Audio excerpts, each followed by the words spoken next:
श्री कृष्ण कहते हैं, सुख दुख तो अतिथि की तरह है, भारी भारी से आएंगे चले जाएंगे। यदि वो नहीं आएंगे तो हम अनुभव कहाँ से लाएंगे। खामोशी से भी कर्म होते मैंने देखा है, पेड़ों को छांव देते हुए। गुस्सा आए तो रुकना सीखो, गलती हो जाए तो झुकना सीखो। रिश्ते कभी अपने आप नहीं टूटते, अहंकार, अज्ञान और रवैया उन्हें तोड़ देते हैं। ज्ञान के बाद यदि अहंकार का जन्म होता है तो अज्ञान जहर है, किंतु ज्ञान के बाद यदि नर्मता का जन्म होता है तो वही ज्ञान अमृत है। मन की शांति से बढ़कर इस दुनिया में कोई और दौलत नहीं है।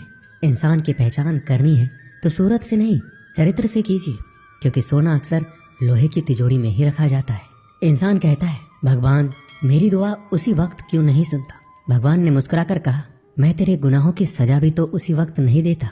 दुनिया की हर चीज ठोकर लगने से टूट जाती है, एक कामयाबी ही है जो ठोकर खाकर ही मिलती है। इंसान इस एक कारण से अकेला हो जाता है क्योंकि वह अपनों को छोड़ने की सलाह गैरों से लेता है। मेरे दोस्त मुझसे कहते हैं, तुम बहुत भोले हो, इसलिए लोग तुम्हें लूट कर चले जाते हैं। लेकिन मैं उनसे हंसते हुए कहता हूँ, मुझे लूटने वाले के तो सिर्फ 2 हाथ हैं, लेकिन मुझे देने वाले के 1000 हाथ हैं। कुछ नहीं मिलता दुनिया में मेहनत के बगैर। मेरा अपना साया भी मुझे धूप में आने के बाद मिलता है। जिंदगी की किताब में धैर्य का कवर होना जरूरी है, क्योंकि वही हर पन्ने को बांध कर रखता है। 2 लोगों से हमेशा होशियार रहो, एक जो तुम में वो कमी बताए जो तुम्हारे अंदर नहीं है, और दूसरे वो जो तुम में वो गुण बताते हैं जो तुम में नहीं है।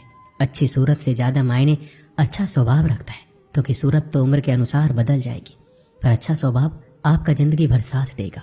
बारिश में नहाना आसान तो है, लेकिन रोज नहाने के लिए हम बारिश के सहारे नहीं रह सकते। इस प्रकार भाग्य से कभी कभी चीजें आसानी से मिल जाती है, किंतु हम हमेशा भाग्य के भरोसे नहीं जी सकते। सच्चा और अच्छा दोस्त एक फूल की तरह होता है, जिसे हम तोड़ भी नहीं सकते और छोड़ भी नहीं सकते। अगर तोड़ दिया तो मुरझा जाएगा, और अगर छोड़ दिया तो कोई और ले जाएगा।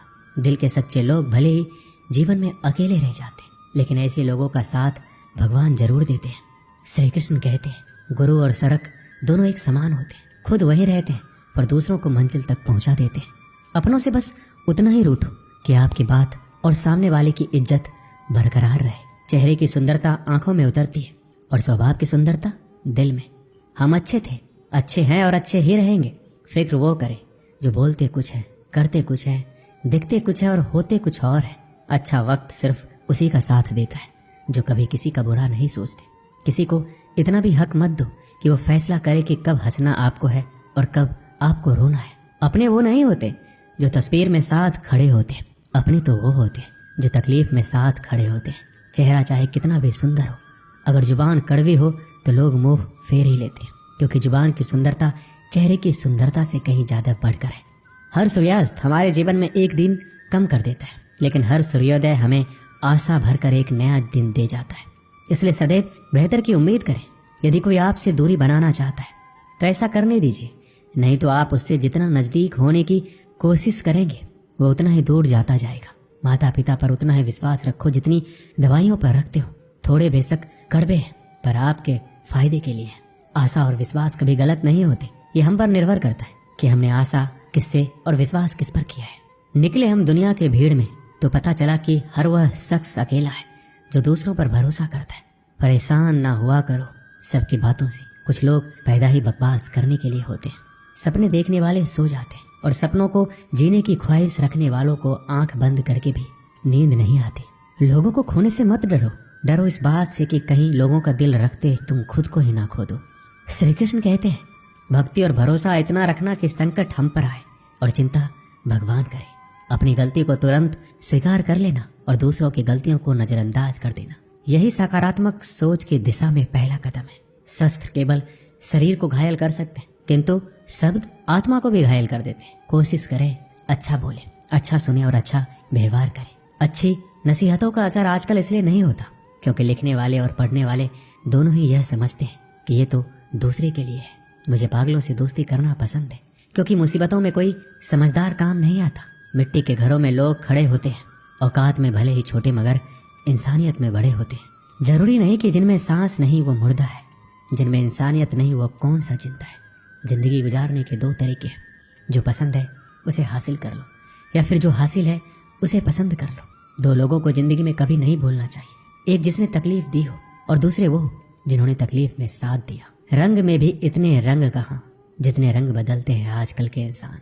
संस्कार किसी विश्वविद्यालय में नहीं मिलते, घर के माहौल में ही मिलते हैं। अकेले कमाते हो और पूरा घर खाता है तो घमंड मत करना, ऊपर वाले को धन्यवाद करना कि इस भले काम के लिए भगवान ने आपको चुना है। दिल में हो जज्बा कुछ कर दिखाने का तो जलते दिए को भी आंधियों का डर नहीं होता। जो दिखता नहीं है वो बुनियाद होती है, वो चाहे ईश्वर हो, संस्कार हो या विचार हो। कभी सोचा है पानी से जुदा होकर मछलियां क्यों मर जाती है? क्योंकि उन्हें नहीं मालूम था कि किसी की नजदीकियां पहले आदत, फिर जरूरत, फिर जिंदगी बन जाती है। भाषाओं का अनुवाद हो सकता है, भावनाओं का नहीं। कभी कभी कदर और एहसास के लिए जरूरी है कि कुछ वक्त उससे दूर रहा जाए। याद रखना, अक्सर वही लोग हम पर उंगली उठाते हैं जिनको हमें छूने की औकात ना हो। आजकल दुनिया में इंसान की कीमत उसके चले जाने के बाद पता चलती है। जब कोई व्यक्ति अपनी समस्याओं को आपके सम्मुख रखता है तब वह आप पर ईश्वर के जैसा संपूर्ण विश्वास रखता है। समय बताने वाले बहुत हैं, पर समय पर काम आने वाले बहुत कम। अपनी किस्मत को दोष कभी मत देना। आप इंसान बनकर पैदा हुए हो, ये किस्मत नहीं तो और क्या है। काश लोग समझ जाए कि रिश्ते एक दूसरे का ख्याल रखने के लिए बनाए जाते हैं, एक दूसरे का इस्तेमाल करने के लिए नहीं। जो कदर नहीं करते उनके लिए लोग रोते हैं, और जो हर किसी की कदर करते हैं उन्हें लोग अक्सर रुलाते हैं। ये दुनिया वाले भी अजीब हैं। दुनिया तो आपके राह में पत्थर फेंकेगी, लेकिन यह आपके ऊपर निर्भर करता है कि आप इस पत्थर को कैसे इस्तेमाल करते हो। दूसरों पर वही पत्थर फेंक कर या अपनी कामयाबी का पुल बनाकर। जिंदगी में कभी भी निराश मत होना। क्या पता कल वो दिन हो जिसका तुम्हें बेसब्री से इंतजार था। किसी को कभी दुख मत देना, क्योंकि दी हुई चीज एक दिन 1000 गुना होकर लौटती है। वक्त के साथ सब कुछ बदल जाता है, लोग भी, रास्ते भी, एहसास भी, और कभी कभी हम खुद भी। हर खोई हुई चीज ढूंढने पर मिल सकती है। विश्वास एक बार खो जाए तो क्या दोबारा मिलेगा? कैलेंडर हमेशा तारीख बदलता रहता है, पर एक दिन ऐसी भी तारीख आती है जो कैलेंडर को ही बदल देती है। इसलिए सब्र रखिए, वक्त हर किसी का आता है, बस मेहनत करते रहिए। हम तो मजाक में भी किसी को दर्द देने से डरते हैं।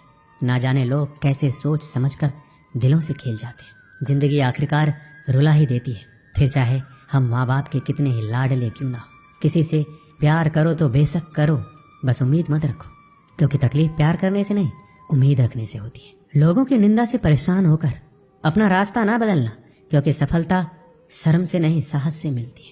सलाह के 100 शब्दों से ज्यादा अनुभव की एक ठोकर इंसान को बहुत मजबूत बनाती है। सारे वजन उठाकर देख लिए, दाल रोटी ही सबसे भारी है। धैर्य रखिए, कभी कभी जीवन में कुछ अच्छा पाने के लिए सबसे बुरे दौर से गुजरना पड़ता है।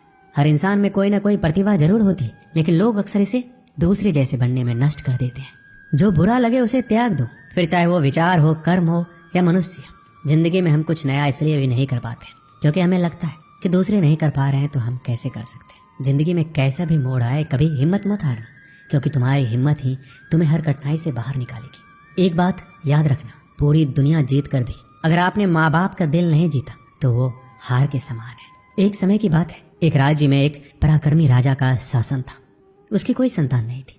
ढलती उम्र के कारण राज्य के भावी उत्तराधिकारी को लेकर वह अत्यंत चिंतित था। अनेक वैद्यों को दिखाने के बाद भी वह संतान सुख से वंचित ही रहा। अंततः उसने राज्य के ही किसी योग्य नवयुवक को राज्य की बागडोर सौंप देने का निश्चय किया। भावी उत्तराधिकारी के चयन हेतु उसने योग्यता परीक्षण का आयोजन किया। इस हेतु एक शानदार महल का निर्माण करवाया गया। महल के दरवाजे पर गणित का एक समीकरण अंकित कर पूरे राज्य में घोषणा कर दी गई कि राज्य के सभी नवयुवक महल का दरवाजा खोलने आमंत्रित हैं। दरवाजे पर अंकित समीकरण हल कर दरवाजा जो खोलने में सफल होगा उसे महल उपहार स्वरूप प्रदान किया जाएगा, और साथ ही राज्य का उत्तराधिकारी भी घोषित कर दिया जाएगा। घोषणा के दिन से ही उस नवनिर्मित महल में नवयुवकों का तांता लग गया। सुबह से लेकर शाम तक नवयुवक वहां आते और दरवाजे पर अंकित गणित के समीकरण को हल करने का प्रयास करते, किंतु आश्चर्य की बात यह थी कि कोई भी उसे हल नहीं कर पा रहा था। कोई उसे लिखकर या याद करके जाते और घर पर उसका हल निकालने का हर संभव प्रयास करते, किंतु फिर भी असफल रहे थे। कई दिन बीत गए। राजा के बड़े से बड़े गणितज्ञ भी उस समीकरण का हल निकालने में असमर्थ रहे। तब राजा ने दूसरे राज्यों के गणितज्ञों को आमंत्रित किया। दूसरे राज्य के गणितज्ञ आए और गणित का वह समीकरण हल करने लगे। जैसे जैसे दिन ढलता गया, एक एक करके गणितज्ञ वहां से जाते गए। अंत में मात्र 3 लोग शेष बचे। उनमें से 2 दूसरे राज्य के गणितज्ञ थे, किंतु तीसरा गांव का एक साधारण सा युवक था। दोनों गणितज्ञ जहां गणित का समीकरण हल करने में लगे हुए थे, वो युवक एक कोने में खड़े होकर उन्हें देख रहा था। राजा ने जब उसे यूं खड़ा देखा तो पास बुलाकर पूछा, तुम दरवाजे पर अंकित समीकरण हल क्यों नहीं कर रहे? युवक बोला, महाराज मैं तो बस यूं ही इन नामी गिरामी गणितज्ञों को देखने आया हूँ। ये अपने राज्य के इतने बड़े गणितज्ञ हैं, इन्हें समीकरण हल करने दीजिए। यदि इन्होंने हल निकाल लिया तो राज्य के उत्तराधिकारी बन जाएंगे। इससे बड़ी खुशी की बात और क्या होगी। यदि ये समीकरण हल नहीं कर पाए तब मैं कोशिश करके देखूंगा। इतना कहकर युवक एक कोने में बैठकर गणितज्ञों को देखने लगा। पूरा दिन निकल गया और शाम गिराई, किंतु दोनों गणितज्ञ समीकरण हल नहीं कर पाए।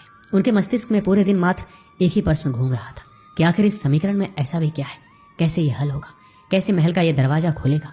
पूरा प्रयास करने के बाद भी वो समीकरण हल नहीं कर पाए। उन्होंने हार मान ली तो कोने में बैठा युवक उठकर दरवाजे के पास गया और जाकर उसे धीरे से धक्का दे दिया। जैसे ही उसने दरवाजे को धक्का दिया, दरवाजा खुल गया। दरवाजा खुलते ही लोग उससे पूछने लगे कि तुमने ऐसा क्या किया कि महल का दरवाजा खुल गया? युवक बोला, जब मैं बैठकर सबको गणित का समीकरण हल करते देख रहा था तो मेरे दिमाग में विचार आया कि हो सकता है कि दरवाजा खोलने का कोई समीकरण ही ना हो। इसलिए मैं गया और सबसे पहले जाकर दरवाजे को धक्का दे दिया। दरवाजा खुल गया। दरवाजा खुलने का कोई समीकरण था ही नहीं। उसका उत्तर वहां उपस्थित राजा ने भी सुना और बहुत प्रसन्न हुआ। उस युवक को वह महल भी दे दिया गया और राज्य का भावी उत्तराधिकारी भी घोषित किया। इस कहानी से हमें क्या सीख मिलती है? जिंदगी में हम कई बार ऐसी परिस्थिति में फंस जाते हैं जब हमें लगता है हमारे सामने पहाड़ जैसी समस्या है, जबकि वास्तव में कोई समस्या होती ही नहीं, या होती भी है तो छोटी सी, लेकिन हम उसे बहुत बड़ा बनाकर उसमें उलझे रहते हैं। बाद में उस समस्या का समाधान अपने आप ही निकल जाता है, या फिर थोड़े से प्रयास के बाद तब हमें एहसास होता है कि इतनी सी समस्या के लिए हमने कितना समय बर्बाद कर दिया। समस्या आने पर विचलित ना हो, शांति से सोचिए और फिर समाधान करने का प्रयास कीजिए। दोस्तों, इस वीडियो में बस इतना ही। मिलते हैं अगले वीडियो में। अपना ख्याल रखिएगा। जय श्री कृष्ण।